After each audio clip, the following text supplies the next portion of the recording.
Hey, security peeps. We are live with another edition of Breaking Into Cybersecurity. I am Renee Small, cybersecurity super recruiter, helping awesome leaders hire great talent. And it is one of our special editions tonight. Super excited to have Julie Broadway back with us. She is from Federal Career Connections. And as you all know, every once a month, at the last, I believe it's the third Wednesday of the month, fourth Wednesday of the month, every single month at 7 p.m. Eastern time, we have a representative from Federal Career Connection come on and talk to us about the federal job hunt. And I know you all, before we introduce Julie, are so actively looking for opportunities just as a whole. And Julie is here to share her expertise with us around job applications, federal job applications, which I know are so complicated for us folks that are mostly in the commercial space. Looking at those job applications are like, OMG, what is going on here? So, Julie, I want to introduce you. Julie, she's been doing amazing work. She's at Federal Career Connections. She is a assistant director. I actually am just the HR advisor now, so HR I've taken the kind of a advisor. little roll over to be more specialized and make sure that, I'm able to concentrate on these types of questions. So I'm so excited to see everyone tonight and can't wait to see the questions as they come in. Good stuff. So, we're going to kick it off. I'm going to kick it off by saying that, like I said before, it's so challenging, I think, for people who are not in cybersecurity. I mean, I'm not only cybersecurity, but not on the federal side, Right. to understand the process of going through a federal application. Typically, when on the commercial side, the commercial folks tend to make it really, really easy for people to apply. So there's a press a button on LinkedIn. You could just put your LinkedIn profile in there, and that's an easy apply. Or you'll see positions on Indeed and all the other websites, and it'll say just press a button, upload your resume. That's it. It's super duper easy from a candidate perspective. And I know with the federal government, there's this, extensive application process. There's the KSAs. There's, this whole combination of, it's not only your resume, right? So it's the resume, it's answering a ton of questions, depending on the federal agency, it could be really in depth if, depending on the level of clearance. So Chris Westbrook was here last month, and she talks about the CIA, and we all know, that every job in the CIA is a top secret SCI with poly, correct? That's I believe right. she said. Absolutely. Yeah. So every role over there is like, the highest level of clearance that I believe, if not the highest, one of the highest levels of clearance that you can get. Right. So for folks who may not necessarily want that level of clearance, but are interested in the federal government as a whole, really trying to understand like the different application processes, how long it takes, what it's like, anything that you can offer. And a few comments before we get started with you, Julie. Alex is here. He is watching. Hi, Alex. Clarence is here. He says hi. Hi, Clarence. Hi, Clarence. And Jean wants to know, I don't understand. I've been applying with disability for a long time and have not gotten anything yet, which we hear that often, Jean. So, we will definitely address that. And then Sandra says, love your content. Thank you so much, Sandra. So Julie, I'm going to kick it over to you. I'm going to give you the stage. Okay. And have you kind of talk to all of these points as questions start to come in more and more. Sounds great. Well, you are not alone. I think that's the biggest takeaway that I can say. In fact, we just had a webinar last night where I focused on hiring authorities, and I asked a poll question of what is your biggest frustration with the federal hiring process? And the top three answers were, the application process, understanding what a job series means and matching your skill set to that four-digit number that we associate jobs with, And then resumes. So it is definitely, as Renee, you alluded, it is a very comprehensive process. But we do that because our bulk of what we're doing is on the front end versus the back end. I'm sure that there is whereas pressing a link and saying, send your resume to someone is definitely a much more streamlined process on the front end. What comes on the corporate side that's a little bit different in some cases than um, on the federal side is the interview process that private corporations put you through. In fact, my best friend went through and it was about 10 or 12 different interviews throughout her company as she was, working her way up into that job. And typically the federal process is streamlined from that perspective. But from just if this is your first time, getting into it, or you're an old pro, and to the question about disability, we'll definitely get to that. But there are lots of different application processes, and what you might not know is that we do kind of have a check the box, submit your resume type philosophy to some of our applications, and that is coming from the direct hire authority. And those particular authorities will be things like the 2210 IT specialist, the cybersecurity schedule A, which we talked a lot about. All different agencies have their own direct hire authorities, which allow you to network, go to job fairs, and hand your resume to a hiring manager or an HR specialist. It doesn't mean that you won't have to go through qualifications to ensure that you meet them, which is how we ensure a fair and equitable process, which is going through our OPM qualifications and making sure that you meet them. But what it does is streamline that application process to where you're really just handing over a resume. You could get a tentative job offer sometimes on the spot, which is why I really encourage everyone to get out there and find what open job fairs are coming up. Network on LinkedIn. Make sure that you're optimizing your contacts and utilizing the platforms and the networking skills that you have to put your foot, into the door that way. And there are plenty of opportunities for direct hire authority for your cybersecurity peeps. So if you don't know what they are, I highly recommend that we're going to have a handout that we post on our website, federalcareerconnection.org. And it's kind of a synopsis of what we talked about last night. And we'll talk about the direct hire authorities that are available government wide and give you some resources to better understand how to find which ones are specific to an agency. So don't think that we don't have those flexibilities, but they are a little bit, more concentrated to specific populations, such as yourselves, in applying for that job. But if you do happen to go through USA Jobs, which direct hire announcements can be on there as well, there are some things to consider when you're looking at that job application. And Renee, you nailed it right there. The knowledge, skills, and abilities section, otherwise known as specialized experience. That's going to tell you exactly what you need to know when you're applying for that job of what that manager is looking for and your minimum qualifications that you'll be assessed against. The major duties as well are going to be a great resource for you in building your resume and tailoring it to that particular job announcement. And don't forget about that questionnaire. You can actually see an advanced copy before you go through the onboarding manager. There should be a link at the bottom of each, as you go to the bottom of each job announcement, that will allow you to see it in PDF. And look for those keywords, terminologies, things that manager is looking for. All of that's going to be spelled out within that questionnaire as well. So to expedite your process and make sure you're getting through to a hiring manager, those are my top three things that I would be looking at in a federal job app, application job announcement. So the knowledge, skills, and abilities, specialized experience, which tells you what you absolutely have to have, coupled with the major duties, so what you would be doing, and then that questionnaire.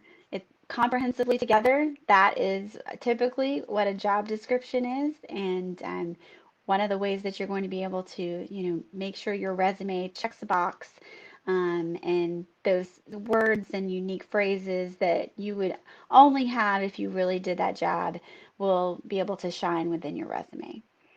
So I'll kind of pause right there to see, Renee, if you have any questions or if we have any questions. No, I think that's, those are some really good points. I am going to put up a couple comments here and questions. Joshua wants to know, if I have my clearance expired, how would I get it back? So I'm assuming it's, if his clearance expired, how would he get it back? So that is really dependent upon, I'm going to take a wild guess and say you're not in federal service anymore. So once you leave federal service, there's like this 2-year period where your clearance is kind of in a limbo state, is how I'll put it. It doesn't mean that you automatically get back in, but it does mean that during that time, should you apply and get a job and need to go through the process again, that within that 2-year window, it's kind of that philosophy of needing to go back and re-adjudicate every 6 years for SCI or 10 years if you have a secret clearance. It makes the process go by a little bit quicker. I would highly recommend that you get out onto the DSCA website and take a look at, so they're here in charge of the the federal clearance process now under the Department of Defense, and they actually outline point by point those specific parts of the processes, answer frequently asked questions for applicants as well as federal employees on the clearance process. Okay, cool. And then Shelby wants to know, hello to both of you. What are the educational requirements for federal careers? Are they super focused on 4-year degree or more focused on the skill set?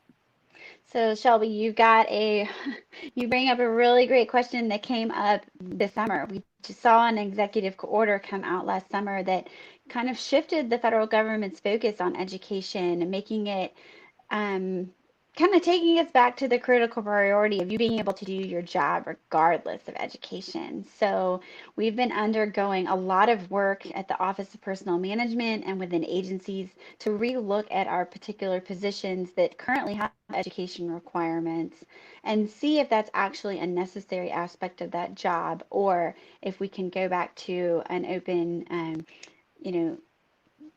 job-based, experience-based requirement only. So it is specific to every different type of job. So I couldn't just tell you blanketly what it looks like. Within cybersecurity, things like IT do not typically have education requirements, but they tend to have certification requirements. So that's something you're going to want to look at the job announcement. You can also get on opm.gov and do some research there about particular education requirements for jobs that you are looking to apply for, and series that you're looking to, to expand your knowledge and get your foot in the door.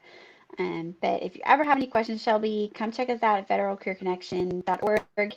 You can submit a question there through our email box, or you can come to one of our twice a month, we have a webinar as well where we can help answer those types of questions. Very cool. Awesome. And then Joshua responded DSC. DSCA, the Defense Security Counterintelligence Agency. I didn't write it down, but I think that's right. Okay. Cool.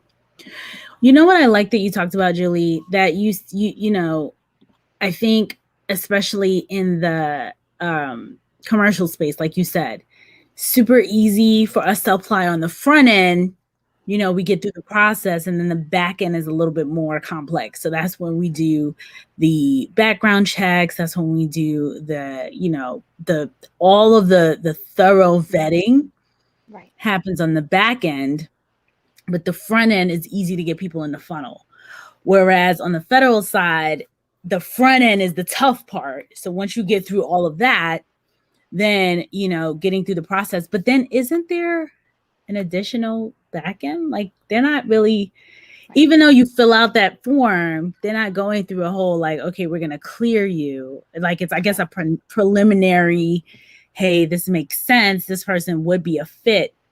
and then moving them to the front. So is it kind of like a little bit of a sandwich, so to It speak? is. That's a really great way of putting it, Renee. So I would definitely look at it like a sandwich. And so if I just walk you through a typical application process, you're going to apply for that job. Your resume is going to be formatted in an appropriate manner, which there are tons of resources out there on federal resumes. So if you have a question about it tonight, definitely would be happy to answer them. But I highly recommend that you get out there and just know that there's not one perfect way of doing it. So I'll kind of caveat it there.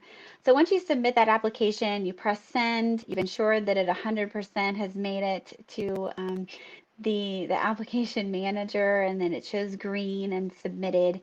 What's going to happen is that an HR specialist is going to review your resume and your application. Typically, it starts with a certain amount of individuals with a certain score. So, depending upon the number of individuals who apply, they may look at everyone who applied for the job, or they may only look at, everyone who scored a 100. If there are thousands of applications, which are possible, or even hundreds, they may narrow that scope of score down and go through each individual to ensure that they have meet the minimum qualifications in order to be passed along to the hiring manager before they move down to the next group. So if they get through the first group, no one has, for whatever reason, they made it through the questionnaire, but their resume does not reflect the appropriate experience, then they'll move to the next group. So a cutoff score does not necessarily mean that you won't get to see a hiring manager, but we do have to break it down depending upon the number of applications. And then after that, whoever is deemed eligible goes to a hiring manager for an interview. There are situations in which managers don't interview. It's entirely up to them or an agency's policies. So that's a part of the process that is not specifically defined. But we always highly recommend it. We want to get to know you. It's not just about your skill set, it's about your behaviors. And it also allows you to get to know the hiring manager so that you can ensure that it's a good fit. Don't go into anything blindly. Your interview is just as important to you as it is to them.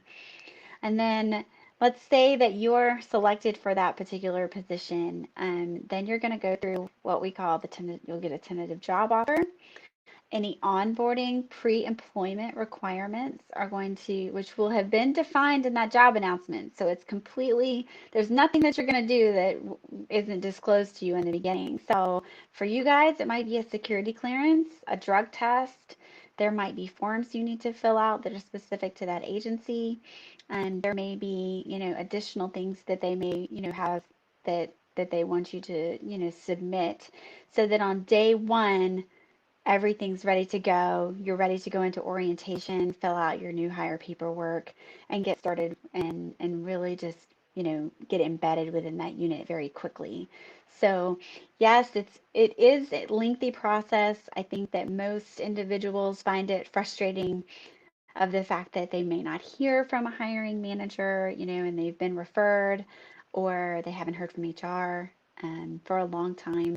But there is a government-wide standard that we are all trying to meet, which is to get to an 80-day hiring process. So from the time we submit an application, a request for a recruit fill, that we're looking, for an application or for applicant to the time you come on board, we only want it to be 80 days. And there are agencies that are certainly doing it faster, even with all these things that we've talked about. Um, of course, there's the caveat of the security clearance, which will get better. I'm telling you, it's going to get better. We're certainly looking at that as a government, and certainly now that the Department of Defense is under it, they are looking to, optimize that process. Right. I highly recommend that you monitor the executive orders that are coming out and the presidential memos because there is a renewed focus on the security and suitability process, not Yeah, only to streamline it, but to make sure that it's equitable and that we are looking at things in the best possible manner. So stay in tune with what's going on federally. It's been something that's been hot over the last few years. So it will absolutely. get better. It will get better. So Julie, a couple of comments and a couple of questions here. Yeah, thank you. Cedric, he's always here. Hello, everyone. Connecting in Hi, and Cedric. supporting the podcast. Hey, Cedric, we're always checking you out, or you're always here, which is awesome. Thank you so much for coming. Sandra says, I see this on the FedGov job site, quote, location negotiable after selection, United States, end quote. Does that mean I can ask for a preference to stay in Texas, or can I negotiate based on what they are offering? So it really depends. I've seen that quite often myself. And as you go through the questionnaire, sometimes that alludes to perhaps a narrowed scope of locations as well. But in the end, I would say, as an open interpretation, that does mean that perhaps that's a 100% telework job. Um, if you are looking at large agencies, that absolutely might be what it means. I honestly would give the HR specialist a call that's at the bottom of that job announcement and ask them that question. If you go through the application and before you press submit, there's nothing that alludes to you to specific locations. I've seen it where they don't necessarily say, they use that terminology, and then within the questionnaire they'll say, well, pick Texas, pick DC, or pick Atlanta, because that's where they have offices. And then it's kind of negotiate by then of where you want to be.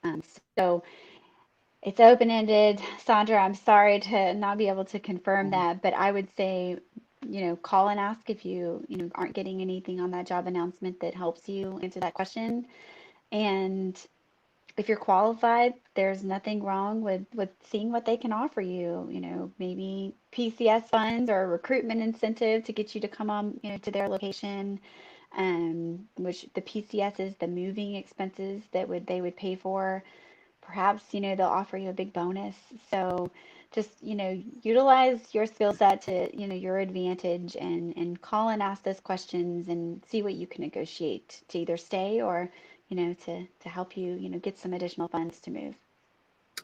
You know what's interesting? That's such a good point. I didn't even realize that there are these types of bonuses and funding for relocation, for these other, all these other different aspects. And Julie, if you could just touch on it a little bit more, because I don't know if people realize that. Myself. I'm sorry, guys. It is Okay. all good. It is all good. Okay. I know that in the corporate space, at times, not all the time, on a case by case basis, there will be, uh, potential sign on bonuses and things like that, and retention bonus, anything to keep people, on the hook, so to speak. So I didn't even think about that. When you think about, I'm thinking that federal people, non-federal, so commercial folks that have not dipped their toe into the space may not even realize that there are these additional incentives to get people over the hump. So if you could Absolutely. share a little bit of that in 1 minute, that's my question, because I'm curious about that.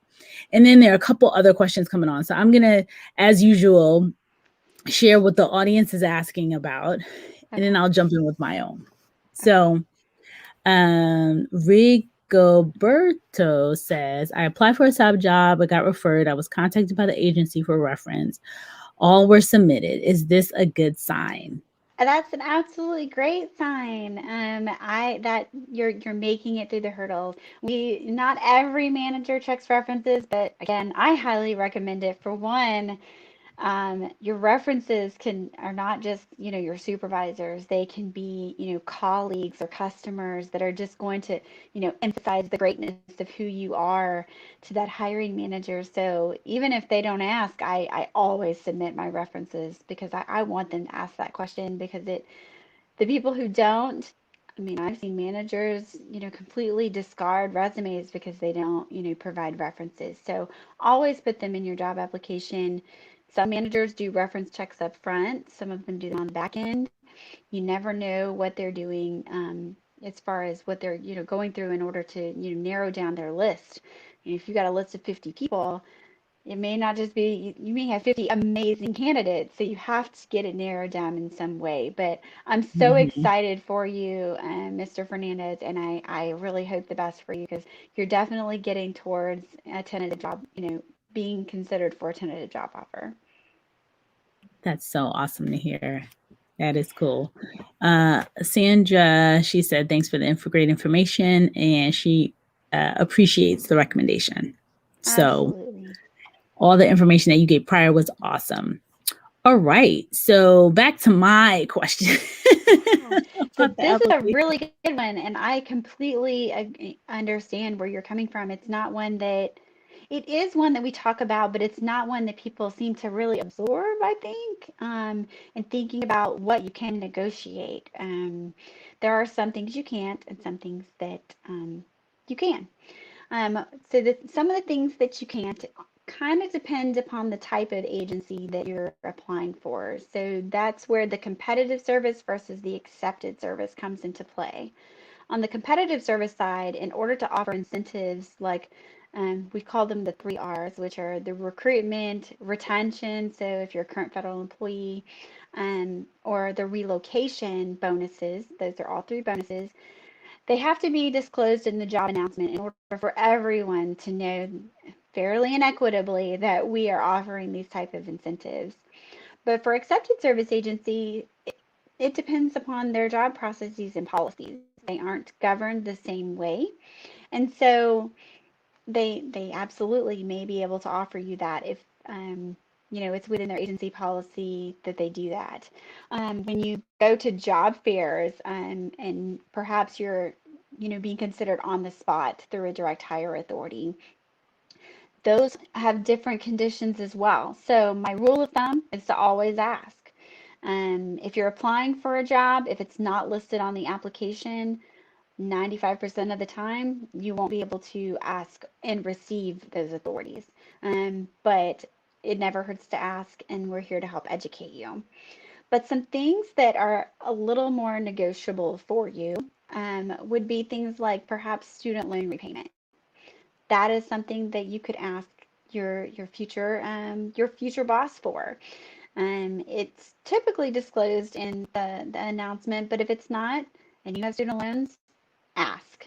I know that accepted service agencies, for example, all of the intelligence community, are really looking at these incentives, student loan repayment, things like PCS, the permanent change of station costs, so asking you to move from DC to Texas or whatnot, which is where we would pay for you to move.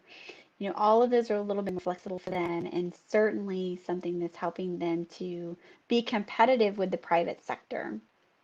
Um, for the PCS on the competitive side as well, it's going to be listed. So you'll see in a job announcement where it says no relocation costs are authorized or no permanent change in station costs are authorized. So that's where we're saying we're not going to pay for you to move. And it'll tell you, but maybe we're going to offer you a relocation bonus instead. So less money on the front end for an organization. But if you have any questions, just ask. The HR specialist will be able to assist you in navigating that. The one thing that people don't do that I wish that you would do when you're applying for jobs, you're coming in with all of this specialized experience. Perhaps you're starting in a step one. You need to ask for what we call superior qualifications. And what it is, you'll write up, an explanation of why you deserve a higher amount of money. Maybe you make a higher amount of money than you would be coming in at. And perhaps you are coming in at a 13, but you have been working at, a supervisory technical level as what would be equivalent to a GS 15. You can ask for more money, but look at the steps. OPM.gov lists all of our pay scales. So if you go to the policy side and look at pay, you can see what the scale looks like if it happens to be a GS job. And ask, say, hey, my experience is actually equivalent to a step 8. So let's say that it's about, $120,000. Here's the reason why. Bullet it out for them and say, would you please consider me for superior qualifications? Depending upon an agency, the approval process is different, but they do have to come back and tell you why they don't approve it, or you could on the spot have more money just because you asked a question. So utilize this particular flexibility to the utmost of your ability for each job that you apply for. You only get this once. When you apply for your federal job as a federal employee, you can't negotiate your salary anymore, unless you have a break of service of more than 90 days. So make sure that on that front end, you're getting as much as possible so that you can, optimize that, move through the step levels or move through, the banding system that they might have, and, get those incentives on the front end. Wow. I had no idea. I had no idea about the incentives. I had no idea that there was a negotiation factor. I think it's interesting because, again, this is big assumptions, right? Like in the military, it's like, this is what it is. In the federal government, it's like, this is the, it's posted out there online. This is the range. This is the number they give you. And that's it. So knowing now that there are all these additional incentives, very, very, very interesting. And I think, just data point that I think most people who are outside, probably most people outside of HR in the government don't even know. I'll be honest with you, that's a problem. That is definitely a true statement. I mean, once you're in the specific things like the relocation and retention are things that, you can have as a current federal employee, but that front end, as an HR specialist, when I was operational, I would have people come. I'm like, don't tentative offer. Look at this experience. You deserve more than a step one. Let's see what we can do. But unfortunately, those questions don't always get asked, and for a variety of reasons.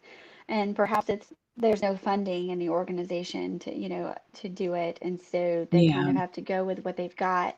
But all of this is dependent upon the funding, so just keep that in mind. It's not always because they don't want to give it to you, but they're certainly, if they've got the money and they're trying to be competitive, they're going to Yeah, negotiate with you. So absolutely. And the thing is, I don't even think, from a government side, I'm looking at it from a civilian slash, general public side. So, on the one hand, the government, the federal government, your process is the way it is. But I'm just thinking about the awareness factor. Like, I don't think I personally, I was curious because I did not know that this was actually a thing that you could negotiate. And people may very well know, like, hey, we can do it. But from the folks from the outside looking in, I think that they would be, I don't know. I'm honestly just talking about me because I've never gone through a federal career process or applied or anything like that. So, my assumption, and I don't know if I don't know if I am unique in this space. I kind of get a vibe that I don't think I am, but my assumption would be, okay, there's a number and that's what it is. Like like you come up with you have your wizardry going on behind the curtain. You come up and you say, okay, based on Renee's background, all her stuff and her interviews and everything else, and this job that's a GS 14, 15, whatever it is. Okay, the job pays 100K, whatever the number is, right? And then that job that's a GS, whatever GS level is, and I know executive is higher up, but most of our folks tend to be in the GS space. So, if it's going to be, unless it's the C-suite, which is executive, which is for a different day. Maybe we'll have a topic on that. But specifically for the folks who are, trying to break in, it's going to be one of these GS levels. And that after the interview and after everything goes well and things look great, that we could actually say, is this negotiable, or I'm really looking for X. So that was a brand new something that I learned today. good. I had no idea. So I think that's fascinating. And then a Well, relocation package or, these other incentives. Who knew? I didn't know. I didn't know. well, they are definitely, I mean, I would say that they're coming to to more fruition as we have to become more competitive with the private sector market. In order to get great talent like yourselves, we have to be competitive not only in the skill sets that we're looking for and give you that great job that you're going to want to come into, but competitive pay as well. But everyone pretty if you're on the GS side, I will say 9 times out of 10, the job we offer you is going to be a step one. We always start at the bottom. Unless you have prior federal service, let's say of equivalent, you're going from a 13 and a couple years later you're coming back to a 13 step 4, we'll look at, making matching you to what you were. But for everyone else, if this is your brand new start into federal service, step one is where it's going to start, and you need to negotiate and ask these questions up. But don't forget, there are other types of pay plans than just GS that are strictly, 1 through 15, step 1 to step 10. We also have a variety of different plans that are banded, is what we call them. Um, and they typically have ranges. And so a hiring manager and an HR specialist work together to determine the salary level. And so in those particular positions, which are typically specialized in areas, for example, acquisition, information technology, some parts of an organization may have these specific little banded areas. You can negotiate from that. If that you see something that does not say GS, more than likely it's kind of a banded group. And, ask the question, can I have superior qualifications? Can I negotiate for more money? And see, all they can tell you is no. So, and it's leverage. If you get multiple job offers, it's one of those things that becomes a negotiation and, puts you in the driver's seat to, get the most out of whatever offers that you have. I love that. I mean, who would have known? So Thomas says, great information. This is Thomas Abel. He says, just wish I knew it back when, like Renee said. I don't think HR at the time knew it too. So, it's just so informative, because the goal, especially when you are an applicant, is to really understand all the negotiation points you have, just being well informed and being aware. And this actually, I'm so intrigued by this that I think I'm going to put a poll out to see if people know that they can negotiate. Just not even anything specifically, but just like, did you know that if you apply, when you apply and you get through the process in some of the federal agencies, that you can negotiate, yes or no, and see how many people know that they can. Because I don't even think they are aware, with all of the perks that are there, which is, it's fascinating to me that the different agencies either wouldn't publicize it, I guess, or make people aware, but maybe that's a strategy, right? Like, everybody can't come in. Like, I don't know, but it's everybody can't come in at the top. I mean, you're right, but I right. think that's where technology itself is changing the way that we do business. It's just in HR alone. It's not just what we use; it's how we recruit these specialized groups. So, I would say that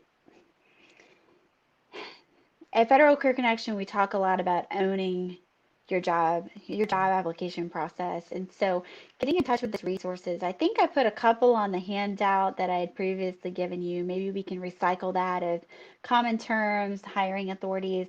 But there are several resources, like the Complete Idiot's Guide to Federal Jobs, I think is what it's called, or if Alex is on here, I'm sure he can post him. The Top Paying Federal Jobs by Catherine Troutman. There are some where HR specialists who are retirees have come back and written some books that would help you navigate, the comprehensiveness of the federal application process. But it is really on the individual. As much as we try to, educate, OPM has forums all the time. There's only so much content, I think, at this point you can put out. So groups like Federal Career Connection are trying to dispel these myths, and that's why we love these conversations, because we want to educate you and we want you to get, we want you to come into federal service because we need your skill sets. Right, right. And that's the whole thing. The federal service, all the agencies need us. So it's really for us to be able to, especially the people who are struggling to break into the industry. I mean, it's one thing if you're already in the industry and you're in cybersecurity, to turn around and go complete an application and go through this process, unless there's a compelling reason. I understand why a person who, is inundated with work, working 40, 50, 60 plus hours a week, and getting pinged by recruiters all day, why they wouldn't say, okay, I'm going to go and take a certain amount of, dedicate time to doing this. However, the folks out here who are struggling to break into the industry, this is like, I feel almost like a wide open field, like, really understanding how to get through the process would help a lot of people get into this industry, get into various agencies, get into this space, because it's a lot, a lot of people are needed. And I don't know how much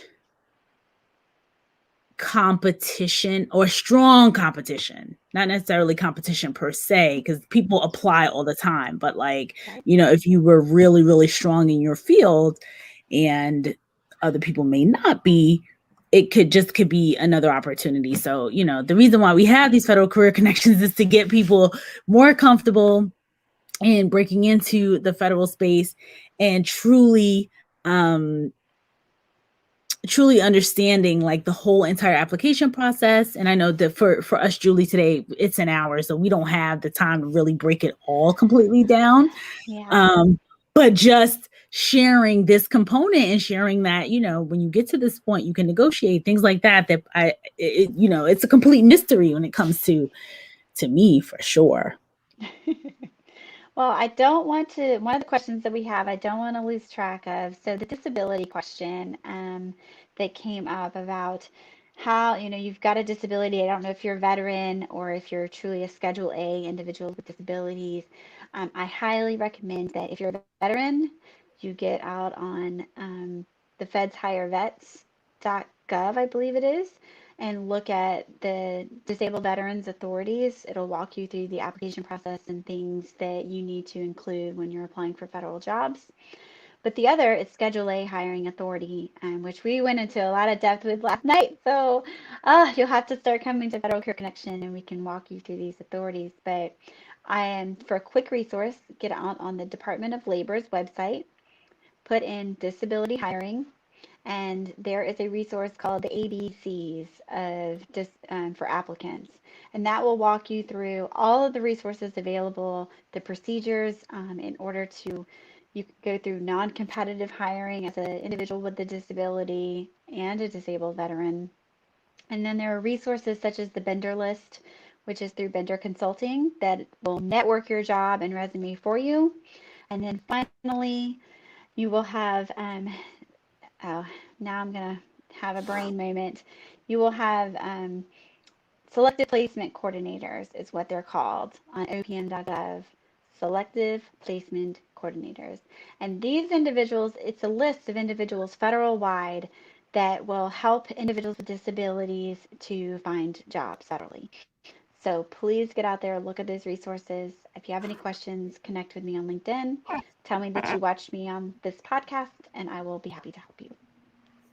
Awesome. I was here looking for the disability question. I didn't see it, but I'm glad that you addressed that. And then there's a question here.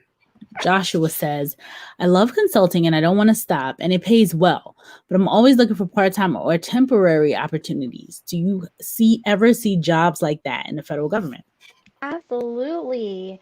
Absolutely, Joshua. We have them, and you can actually tailor to your job search on USA Jobs specifically, which is the primary mode that I talk about. But of course, there are other hiring mechanisms that organizations use.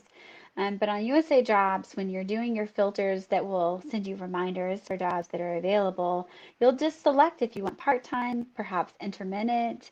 Um, Perhaps you're just looking for, a year of employment or, 4 years of employment. You're just, wanting to leave where you are, get some new experience and come back. Kind of a sabbatical type work. Those are all within the filters and then it will show you. I can't tell you how frequently they come up. It depends on an agency and a position, but they're there. So just utilize those search engines to your abilities.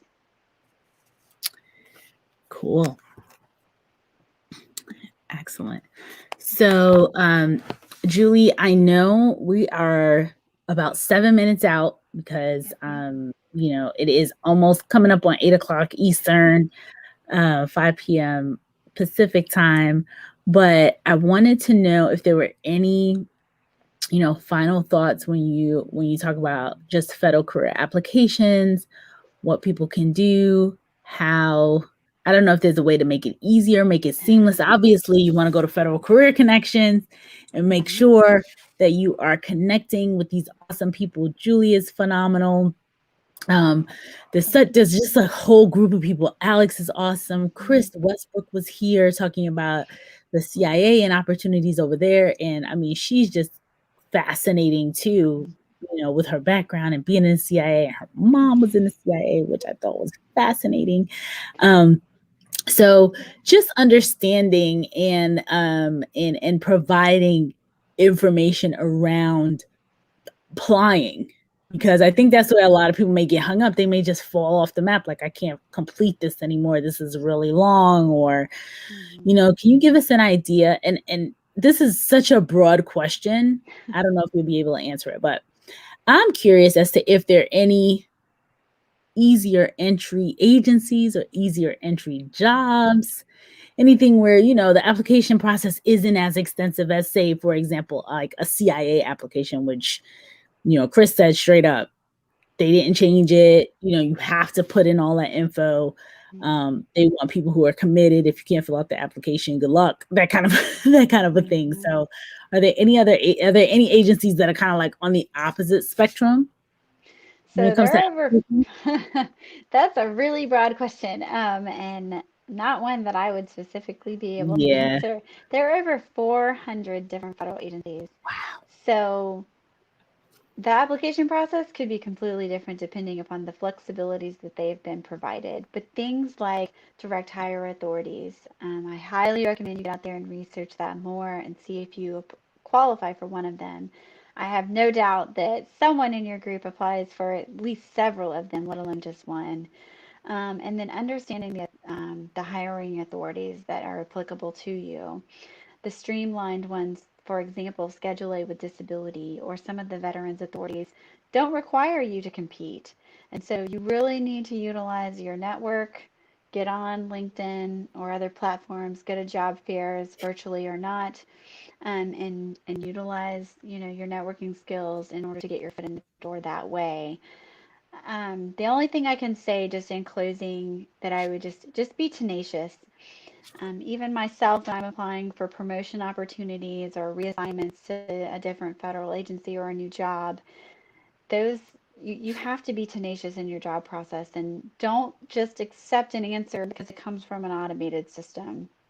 There's a human being that put a code in the back of the system that spits out something that's sent to you in an email that says you weren't qualified or you were cut off. Go and ask them what that means. If you do not believe that it is correct, I've seen decisions like that turned around, and honestly, it ended up changing the trajectory of how a hiring manager was going to go. No one is perfect. So contact that agency, be diligent about contacting them, and know that there is always a hierarchy in the federal government. If you are not receiving responses, you have plenty of ways to advocate to get those responses through the Office of Personnel Management, your congressman. There are plenty of ways in order for you to get it if you don't feel that you've received a quality response. So please utilize that. Call and email. Don't just call or email. Do both. Sometimes, Both. we're over, kind of inundated with information right now. Still navigating the telework environment. So be tenacious. Come to forums like this so that we can try and, answer and dispel some of the myths or questions that you have. And network, network, network. Absolutely. Absolutely. So, Julie, before we run, tell us about your schedule, Federal Career Connections.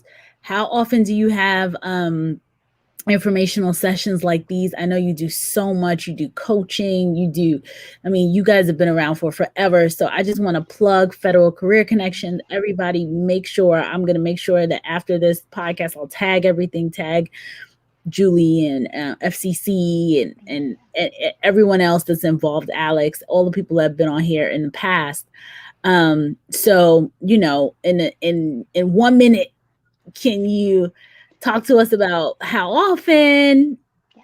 what Federal Career Connection is for the people who are listening for the very first time and don't know, and how they can reach out to you? Would love to. So federalcareerconnection.org. We're also on LinkedIn, Twitter, and we have a Facebook page. So come check us out on our platforms. We are an ever-growing group of all volunteers who encompass federal hiring managers, HR specialists such as myself, or just federal employees that are coming and bringing their specialized experience to help answer these questions about the federal hiring process. We have Mm-hmm. webinars twice a month, the second and the fourth Tuesdays, at 6:30 p.m. Eastern. And then, of course, we also have ad hoc ones. So check out the calendar on federalcareerconnection.org to find out what our next webinar is.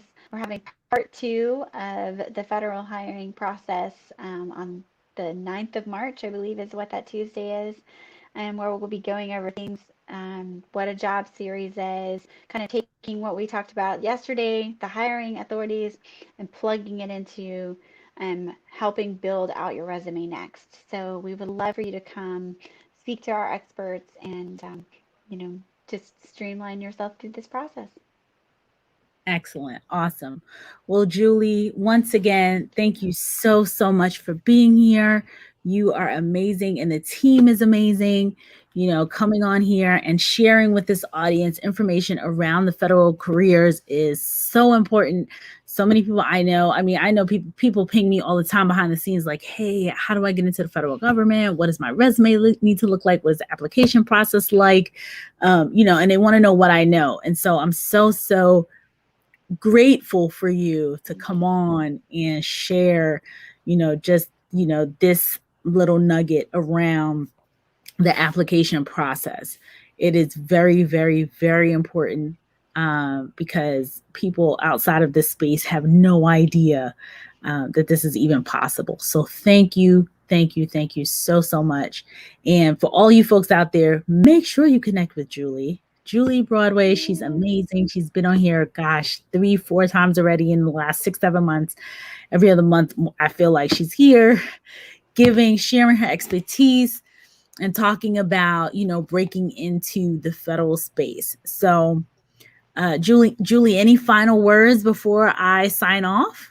No, thank you guys so much. Your questions were awesome, and I look forward to connecting with all of you and having you back here. It might not be me, but it could be one of our other experts the next month on breaking into cybersecurity with the amazing Breaking Renee. into cybersecurity. Exactly. Yes. Thank you, Judy. So tomorrow, folks, today is Wednesday. Tomorrow is CISO Thursdays, and we have our CISOs on. So be sure to come back and see us tomorrow, 1 p.m. Eastern. It's our new time. So 1 p.m. Eastern, 10. Am I calculating correctly? Yes, 10 a.m. I have to think about it. I think that's right. 11 minus 3, or 1 p.m. minus 3. So 11 a.m. Pacific tomorrow, 1 p.m. Eastern. We have CISO Thursdays, and it's always a hoot, always a fun time. So please come. Please also subscribe. We are going to have a whole lot of things coming when it comes to the podcast, just the series as a whole. Super excited about it. It's not fully baked, but it's about to be baked in March. It'll be fully baked, I believe, second week of March. We have a lot of organizations very interested in coming on with us, a lot of good news, a lot of very interesting stuff when it comes to our podcast and this series. So stay tuned, subscribe, please go on our YouTube channel and subscribe. And you will start to see, well, we'll announce it when it's ready, probably in the next 1 to 2 weeks. And so you'll get all the good stuff from Breaking Into Cyber, which since we're now 2.5 years old, we'll be 3 years old in September. That is, congratulations. We'll be 3 years old. We're at about 200 podcasts, so it's awesome. And yeah, it's just growing by leaps and bounds, and other people want to get involved. So this is going to be good. So a ton of thank yous here. Joanne says thank you. Alton says thank you. Brian Carroll. BB is here. Hey, BB. And Cedric says thank you. So thank you all. I am running because I'm late for another meeting. Have a great night, everyone. Bye, everybody.